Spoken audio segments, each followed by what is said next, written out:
Nobody knows, but I'ma choose what's right and take what comes and goes. And ain't no one in life holding me back no more. Fuck you, especially PJ.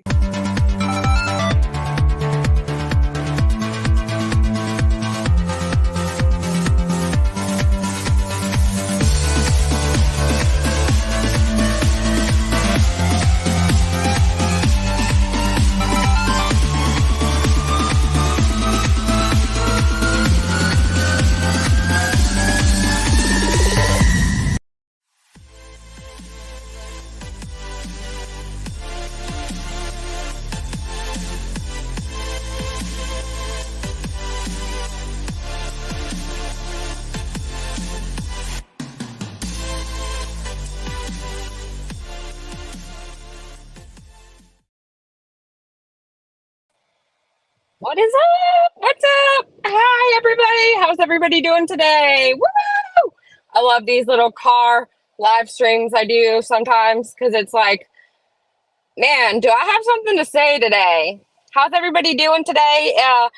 Welcome, everybody. Thanks so much for joining us today. If you could please hit the like on your way in. And if you don't like it, you can thumb it down. It's all right. You know. Hey James, hey Kat, Brenda, Wendy, Amy, Granny Bassmaster, good to see you, Granny, Deborah, good to see you, Hindsight, Bonnie, Victoria. I'm not going to take all day. You know who you guys are. I'm sorry if I didn't get to say hi to you today. I appreciate each and every one of you guys, and I love all of you. I love that you guys are here with me. We all love true crime, right? Oh, I know. I actually really liked all of my intros, and so I always play all of them lately, but only the very first one is the right one. So, oh God. Hey, Nomad Beats, good to see you. Press one if you can hear me, okay? Moose is here, Moose. Moose. Okay, so I actually took notes today. See? Thank you, Irish. All right, so I'll get going. We've all been watching all of the current true crime and all the cases that are about to go to court and everything that's been going on, stuff that's already in court. And as you see, my title is Perception versus Reality. And I think I put something else in the title, but I don't remember. And it was actually pretty long, and I think the thing suggested that I don't make it that long, but then I made it that long anyway. So basically, what that means to me, okay? And I don't know if you guys have the same perception as I do. So this is why I kind of wanted to talk about it, because it's like sometimes there are certain things that are just so polar oppositely perceived by certain people. I just think it's weird because I'm like, how do I think so differently than so many other people? So when you won't believe what true crime really looks like. Okay, yeah, that. Thank you. Thank you. That's the rest of my title. Let me spit this gum out so I'm not just, it's getting in my way of talking. So basically what I mean by that, or what I'm going to discuss, and I kind of gave a small paragraph in my intro, in my description. But I really wanted to discuss it because, like I said, I feel like I'm bumping into it on every aspect of everything that I've been doing lately within true crime on YouTube. So my first example of that is, who here follows the Karen Reed case? Raise your hand. Because for me, I'm getting so frustrated with it that I literally almost would have never opened the app again to look at anything about Karen Reed. I know one channel that always takes the unpopular side. Yeah, and I don't know if that channel does that because it's just being like the opposition that's cool, or that's what the channel's about. But it's like, at some point I would have a hard time standing up or discussing or even trying to fit in with people on an opposite side of what my beliefs are, because that's just me. I have a hard time pretending or being fake, which is what I think that kind of might be. I don't know. Anyways, so Karen Reed, recently, there was a big push by the defense before we got to yesterday. And yesterday was a big no jury day. They had voir dire, which basically means they're taking somewhat of a testimony from a witness that they hadn't gotten their statement from yet, I guess. Or that's what I translated it to be.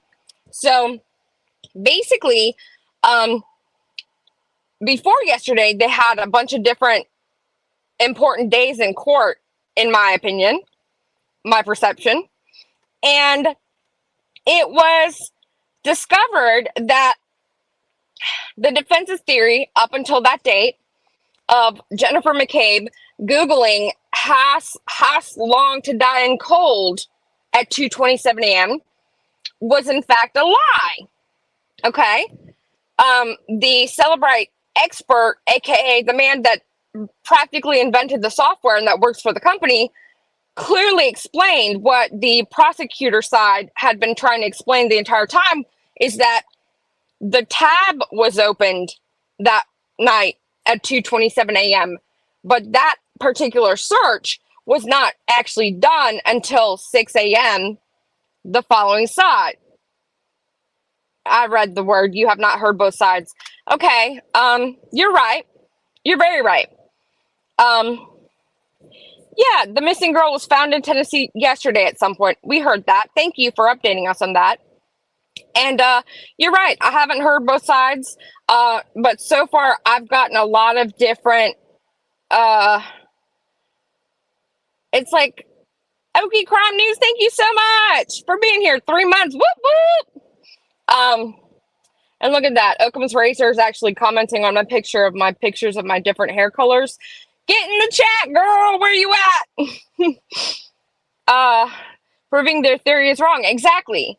And so, and the reason that I'm bringing this up is because after the theory was proven to be wrong, I actually saw people in the Free Karen Read group that were commenting things like, I don't care who they put up on stand, I'm never going to believe that she didn't Google that at 2:27 in the morning. And I'm like, what? So basically, if you have Jesus on stand and Jesus projects you into the real time of the event of when it happened, and you see that it didn't in fact happen at 2:27 a.m., you're still not going to believe that? And that's where I got the whole concept for my show, was that like some people's perception of something is just so opposite of mine. And then they just, the response to saying, hey, I don't agree, or hey, my perception is different, is anger. They get angry. And it's like, yes, it really does. It feels like everybody in the Karen Read case has already decided whether or not she's guilty. And Pervacious is right. We didn't really even hear both sides. But my thing that I do have to say is her defense, as much as they annoy the piss out of me and I dislike them, they've done their job. There's a bunch of reasonable doubt out now because, you know, they're throwing in things like, oh, this lady Googled at 2:27 a.m. how long to die in cold. But let's be realistic, okay? Let's just say, before we found out that that is actually not true, what would be a situation in where somebody would Google that at 2:27 a.m.? Like, I'm trying to think. Let's say I'm just like this vicious axe murderer and I done chopped off a head the other day and I left the person and then I went home and then I Googled how long does somebody take to bleed out because I done did a crime. Like, okay, that makes sense. But it's like, with this, if she had in fact done that, she would have had to have been at this party, witnessed this man get brutally attacked to where he had a blunt force trauma injury to the back of his head, to where that's where his black eyes came from. And then she left, went home, and Googled how long it would take him to be gone. It just doesn't add up to me. And then if that was in fact Google at 2:27, how did their plow driver go by and not see anyone? But it would have been the time where he would have been there, which the two don't. Do you see what I'm saying? Am I crazy? Right. That's exactly what and that's why I've actually been saying for a while now. It seems as though, she may just get to walk because of that reason. But I don't see myself fighting for the cause of saying either way that it's right or wrong, because to me, logically, I know Occam's razor never made it in here, but basically, and that's exactly what I'm getting at, Granny. Exactly. You can ask 10 people that saw a crime, commented, and each of them will tell you what happened in some different way because they perceive the situation differently based on how they perceive things. Like some people perceive things completely different than, you know. She Googled it the next day when he was already out there, and she claims Karen asked her to Google it. But I mean, if I found somebody and they were hypothermic and I would be worried that they may possibly be gone, I would want to look it up like, oh my God. And then to think to myself, like, how long could he have possibly been out here? That makes sense in that scenario. That's why when they first threw it out that she Googled it that early in the morning, I'm like, logically, that doesn't make sense to me. Like, why would anybody, why? It's like, so you're painting her out to be this cold-hearted perpetrated. She purposely knew he was there, then went home, then Googled to make sure that he would be gone by the time they all got to him the next morning. It just doesn't add up. And so for me, perception is key. And I don't know. If they believe Karen Reed is guilty and were able to put murder charges on her, why has there not been any evidence to show us that? You're right. I mean, there's not been any evidence really to show that she didn't do it, though. Hi, Jamie. Good to see you. Because to me, her own words is what I would utilize to know deep down in my heart, and that's my perception again, that she did it. Because I've been blackout drunk before, and I don't know her personally, so I don't know what her drinking style is, or how many beers or drinks or vodkas or whatever she had she can handle. But I know me, and I've been in some situations and been wasted and then gotten home and not necessarily ever felt like, oh my God, how did I get home, or where's my significant other, or anything like that. But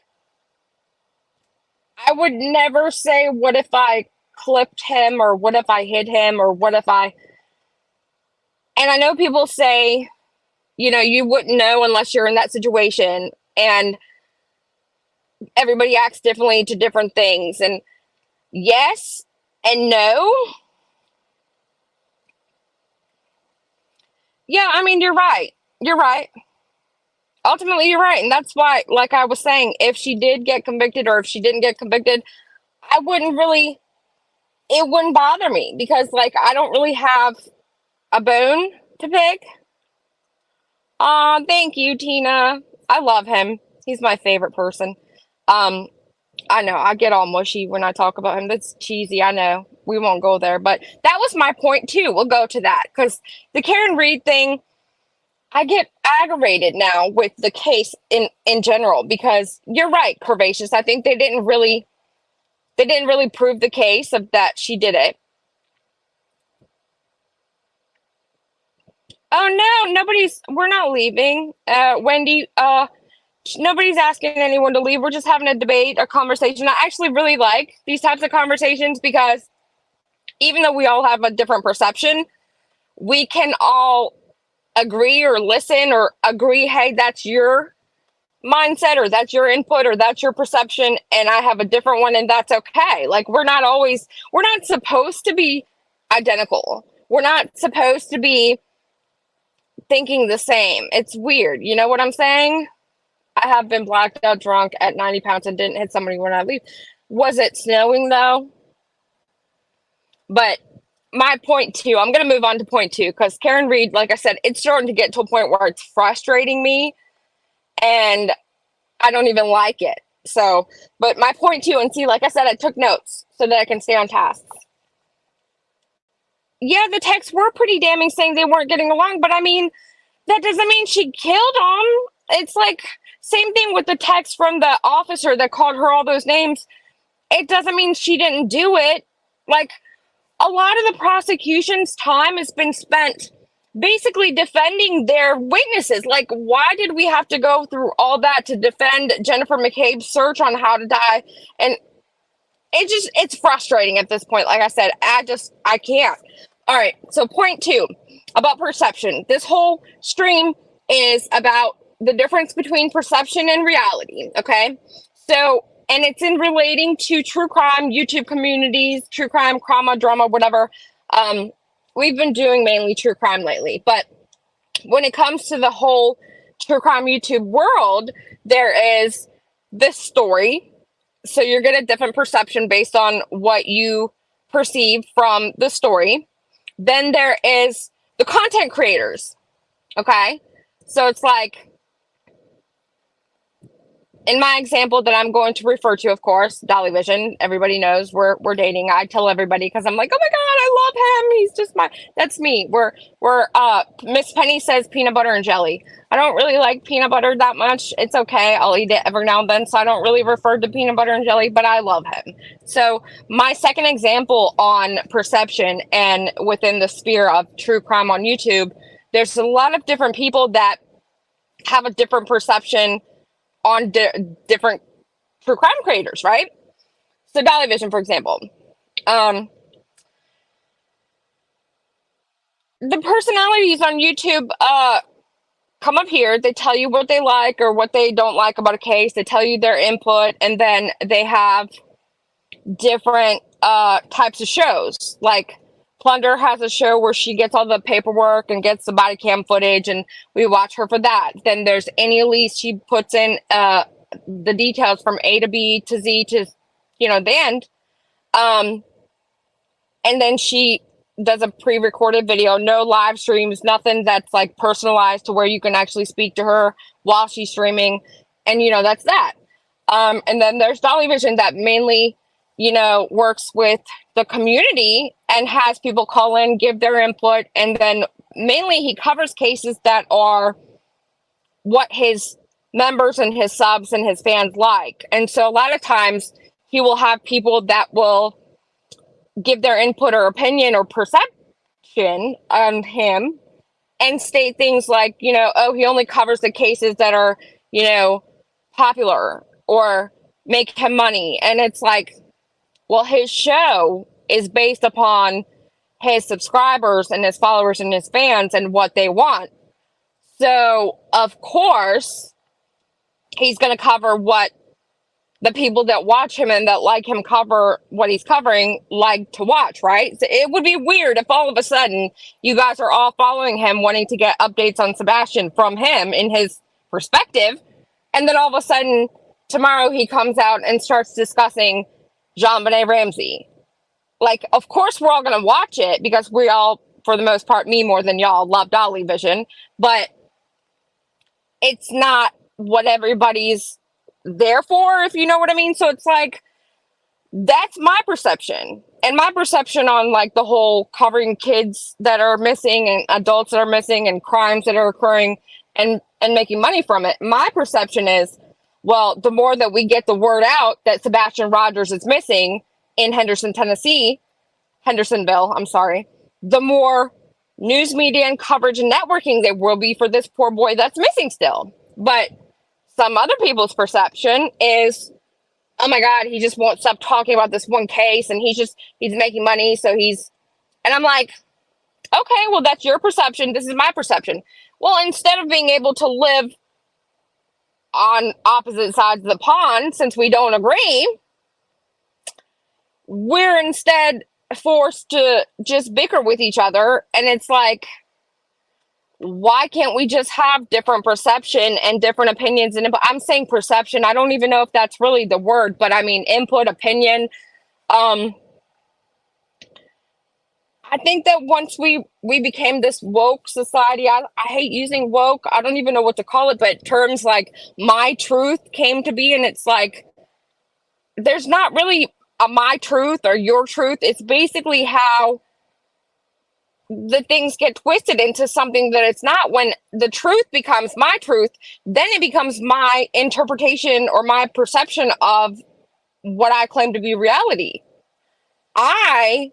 I'm not going to say I told you my truth when I'm relaying the events of a story that occurred to me, and I know for a fact that it's not 100% truthful if I don't remember parts of it, or if I feel like I'm interpreting something differently than what millions of other people could be interpreting it as, because I don't think like most people. I don't, and I know that. I'm the first one to tell you guys that. Then if he talks about something different, chat is yelling, when are you going to talk about stuff? Exactly. And that's another reason why I got to tell you guys, if you want to make a YouTube channel and ever cover YouTube topics, whatever they may be, they could be crafting, cooking, you could talk about art, you could talk about the grass is green and how to keep your grass green. There's always going to be something or someone or something in general that's just going to be not good enough, not what somebody wants. Somebody's going to come in and complain. You're going to have at least one person that makes videos about you because they don't like you. And that's just a part of life in general. I'm really baked in Massachusetts. Not. I do talk fast. I know. I can't help it. It's funny. I'm actually a receptionist at times when my receptionist is out. I'm the office manager, but I do reception duties. And every time somebody calls, I have to say this long phrase, and it's just like, it's a beautiful day here, you know, and that's just an example. That's not really what I say, but the person on the other line is always like, what did you just say? I'm like, okay. Then I have to take a breath and I'm like, thank you for calling. And then I feel like I'm like talking to them like they're a toddler and they can't hear me or something. So it is what it is. So then there's my third point, and then I'll kind of wrap it up. But there's the perception versus reality of the suspects, the victims, all of the characters involved in whatever story we're following. Like, for example, right now with Sebastian Rogers, we've got Seth, Katie, Chris, mainly, right? Those are the three main, and then, of course, Sebastian. And so you've got a bunch of different people following the story because we're all here. We all want to help. We all want to follow along.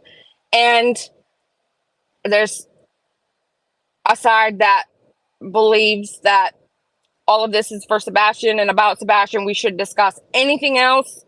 Then there's a side that believes Katie and Chris are completely innocent parents. Hey, Dumpling, good to see you. And that we should leave them alone. We should not talk about them at all. And then there is the group of people that believe that, again, I'm going to mention Occam's razor. If you guys don't know, it's basically like a law theory. I don't know what to call it. I'm bad at them terms. I'm bad at words. I always say that I didn't have English as my first language because I came here when I was 7. I was born in Croatia, and technically I didn't speak English. But of course, I've been here since I was 7, and I'm 41. So you can do the math. I always forget words and get twisted all the time when I'm trying to talk, especially when I know people are listening. And so I always say, I'm foreign, which it's not true. But ultimately, it's like all of these characters, there's always going to be a different perception that you may have than somebody else. And it's like, we need to work together as one. And it's almost like we're at a point here where we're not doing that. And I don't know how we could ever fix it. So it's like, I thought we could come up here and talk about it like adults. And I don't know. I don't really know. That's the thing with all of these channels and myself personally, when I do streams like this, I end up getting done and I'm like, okay, well, I said everything I wanted to say and I explained it all. And, you know, I gave up my bullet points and I said this and that, and this is bad. And these people think this way and I think this way. But there's never really like a solution on how to go from here and how to fix it possibly, or how to do better at it. Hey, Grandmammy. It's like, I can point out all the flaws that I have, but I couldn't tell you how to fix the flaws. And it's like, maybe if we all just become a little bit more aware that there's so many different perceptions to every aspect of every life. You're right, I am an alien. Perception versus interpretation. Yeah, I mean, the way that you perceive something could be defined as how you interpret something also, though, right? Isn't that a similar word? What's that? Synonym, anonym. He said I was a Croatian assassin because he's funny. He thinks that everybody from out of the country is like some sort of foreign Russian spy. Oh God. But yeah, that's what I mean. Everybody's perception is different. People perceive people from Croatia to be Russian spies. I don't know. I don't know. But ultimately, we have to come together at some point and realize we're all here for the same thing, whether or not you like somebody's approach or somebody's show or somebody's opinion or input or perception. It's like, so what? Okay, you have a different opinion than I do. It doesn't mean we have to attack each other or hate each other or even really stay away from each other. I mean, I actually really like having debates like I was having with Curvilicious earlier. I think it's fascinating that a bunch of people were able to be convinced that Karen Reed is God. I'm being facetious. I don't mean it like that. But I just think that it's fascinating. And I think the smear campaign that they had people hired for was excellent. Excellent job. But there's definitely reasonable doubt.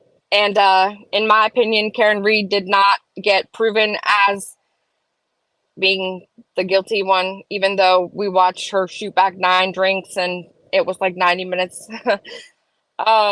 We as adults should not offend other people for having different. Exactly. But it's like, see, it's like I get it, but I don't, Granny, because certain things we discuss are very emotional. Like, okay, for me, for an example, the recent stuff that's come out about Maddie Soto and her documented alleged abuse by her mom's boyfriend, I can't watch it anymore. I tried to the other day.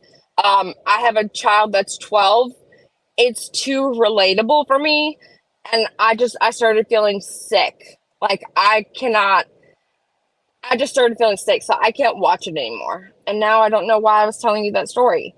But basically, yeah, my perception is different than yours. And that's okay. Remains found. Yeah, that was on the news, and I don't think they came out of they got anything out of that. Judging versus perceiving. Judging orient are structured and make formal decisions, while perceiving oriented individuals tend to plan less and adapt better to change. You know what? That's actually me. Perceiving oriented individuals tend to plan less and adapt better to change. I'm kind of like that, but then that's interesting. I appreciate so many YouTube creators. I'm all over these YouTube streets and enjoy. Me too. And what's funny is that like back in the day, I would just pop into any conversation that's going on any channel. And there was this one, I think it was Amzy, and Amzy will still come into the channel every now and then. But we would fight like cats and dogs, and she would get mad at something. I think I even changed one of her mod settings one time because she accidentally forgot that she had made me a mod. I don't know. I was a jerk. But so we were fighting like cats and dogs. But if she was talking about something that I wanted to comment on and participate in her chat in, I would just start talking in her chat. And the people in chat are like, what is PJ doing in here? And AMC would just be like, what? She's always in here. What's the problem? And I'd be like, I go where I want. Because that's my response to everything. But ultimately, it's like, just because, you disagree with my boyfriend, I can still be in your chat, and he knows that. But it's like, I don't anymore. Because, like, I have to be interested, and I have to be wanting to talk about the topic we're talking about. So, the word of the month for me is perception. Yeah. I'm just trying to see what you guys had to add to my conversation here. I feel like I'm talking to myself when I do streams like this. I agree on Karen Reed, but I just don't like her. Yeah, I don't know. That's why I'm like, how did they convince so many people that she's just this great person? I don't know. I don't know the lady. I should probably not give judgment on people that I don't know, because I definitely don't like it when it's happening to me. So that's another thing. I always stop and try to think to myself, like, hey, how would I feel if this was being done to me or about me? And then I, either don't do it, or I explain to myself why it would be okay because, you know, so and so is doing this to me, so I'm going to do that to them. Like, I always kind of had like a internal conflict within myself before I say or do pretty much anything. So, I don't know. I know I'm different though. I know a lot of people can't handle criticism or disagreement, and it's like I welcome that. I would actually prefer that. In Karen's case, is it she murdered him on purpose or someone else did it? That's the thing. That's the other thing with Karen Reed's case. See, now y'all done got me started. I got through my list, so I can put this away. But with the Karen Reed case, like I said, it's so frustrating, and people don't seem to understand. And I was trying to help on the Dolly Vision show the other night that had Karen Reed in it. I was trying to help with the explanation of why she was charged with second-degree murder, and nobody still understood it after I read the definition out of it.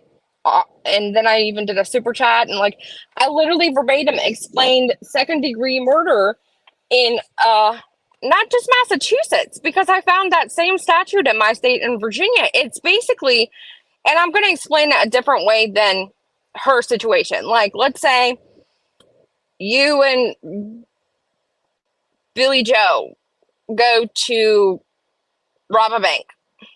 Billy Joe shoots a suspect or hostage. The hostage dies. You didn't do anything to help that. That occurred while you were in the building doing a felony.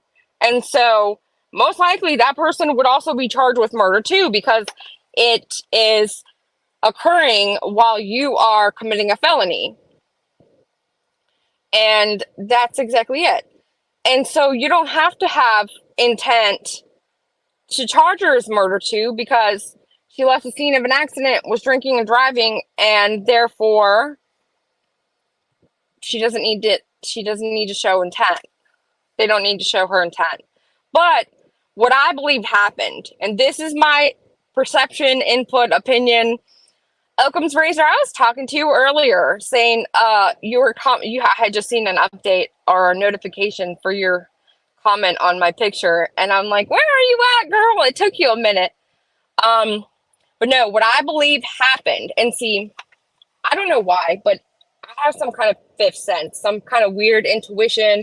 I'm usually right. I've been wrong every now and then, but I can feel people out and kind of determine certain things about them based on their aura. Aura sounds too new agey. Hold on. Based on their behaviors, actions, facial expression, just I don't even know what. But Karen Reed did an interview. I think it was not Nightline, and they showed us a small clip of it because they're not going to show it all, I guess, until after the trial. And she says things like, so we get to this party, or we're driving to this party because, you know, he wants to go. He doesn't usually like to go to parties, so I don't even know why we're going to this party. And so just by her saying that, I interpreted that as she's mad that he's wanting to go to this party for some reason, but he's insisting they still go.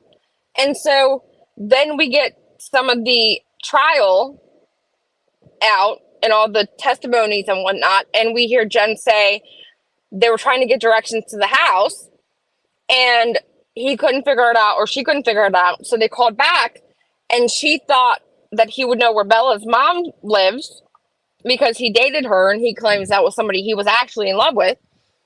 And so she referenced that the house was kind of by Bella's house. And so hearing the couple of things we heard about Karen being extremely jealous, Aruba incident where he hugged one of the family friends and she thought they were making it out, to a point where she's causing a scene, screaming in front of the children and everything. I mean, that's crazy. But I can just imagine they're driving to this house, having slammed down all these drinks, and then they're driving, and this lady suggests we go by Bella's mom's house. And of course, you know, she knows who that is, so she probably becomes even more angry. So they get there, and on this Nightline episode, she's like, I don't even know if we're invited. I'm telling him to go in and just make sure that we're even invited. That, to me, subconsciously she's telling us, in my opinion, from my perception, that she didn't really even want to go in, and she was appalled that he wanted to go in. It's like she was like thinking that he was just gonna want to come home with her and like fuck these people, and she was upset that he didn't think that way. So to me, knowing not how I would feel, knowing how women are, I don't know. I mean, I could see myself possibly feeling that way, but I could totally see her pissed off there at this house, pissed off that he's wanting to get out, and then he gets out and in her rage or her anger, gun in the car in reverse and peeling out. Now, the fact that in this interview she says, what if I clipped him and he became incapacitated in his drunken state? Victim blaming. What about your drunken state? See what I mean? But that's another topic, another day. I don't know if you guys follow Deception Detective, his deck of cards I have right here in my purse, actually, but that's one of the things. And so I can see her as dropping him off, him getting out the car, her being pissed the fuck off. He even had the nerve or audacity to come to this house, get out the car, not come home with her, and then backing up, not necessarily hitting him like that, like, oh, I'm gonna gun him down, because then, you know, of course you're gonna turn around, do a turn to where you're facing him head on and then hit him, like if that was the intent that way. But I think she got home, and this is my opinion only, this is not factual information, this is just how I perceive things based on some stuff she said, some stuff we heard in testimony, and just my natural womanly reaction that I can see happening. I don't know how to explain it. I would never be like this or do this. But so he gets out. She can't believe he actually got out. She backs up, enraged, fast, hits him, clips him because it was to the side, drives off. She gets home. She's texting him, calling him, I fucking hate you, you know, which just the text alone, people argue all the time. I can't say like, oh, she says these things in text and that's a solid proof of them not being okay as far as relationship. Clearly they've had downs. There's ups and downs in relationships, clearly, whatever. But so she gets home, she's calling. I don't initially think she thought she killed him. Like, I think she possibly was drunk, peeled out, raged, maybe possibly thought she could have clipped something, got home, was texting him, then calling him, texting him, calling him. I think she started to realize, oh shit, what if that thing I felt when I backed out was him? Or what if when I clipped him and tapped him a little bit, he actually never got up? Like, as she's sobering up, I'm thinking, like, you're starting to realize he's not answering me. She's done called him over and over and left messages and left all these texts. And then she starts to realize, and that's why there's a phone ping on location of where his body is 40 minutes before they actually find him, because she starts thinking to herself, oh shit, what if, when I backed up, what if I possibly, and then here we are. His injuries are just a lot for being clipped. I mean,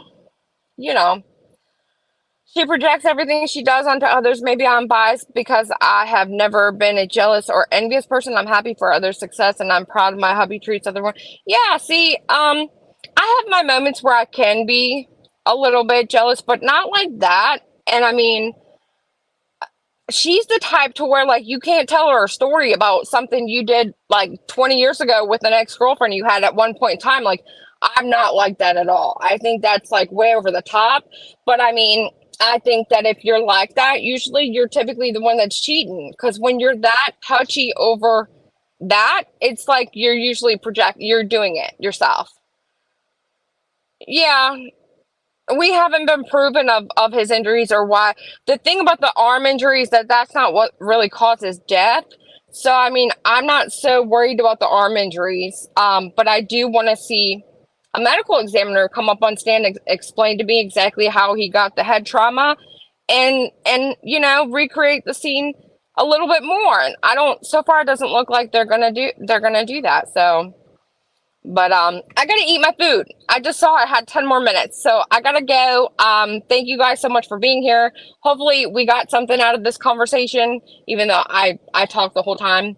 But yeah, I mean, she could have did it on accident, but the fact that she was committing a felony while she did it on accident, that is murder too. And that's the thing that people don't seem to understand. They're like, she's overcharged. No, she's not. Because again, if you're committing a felony while this occurs, it's not an accident. First of all, you drink on purpose. You choose to drink. You choose how many drinks you have. Therefore, you're not, you see what I mean?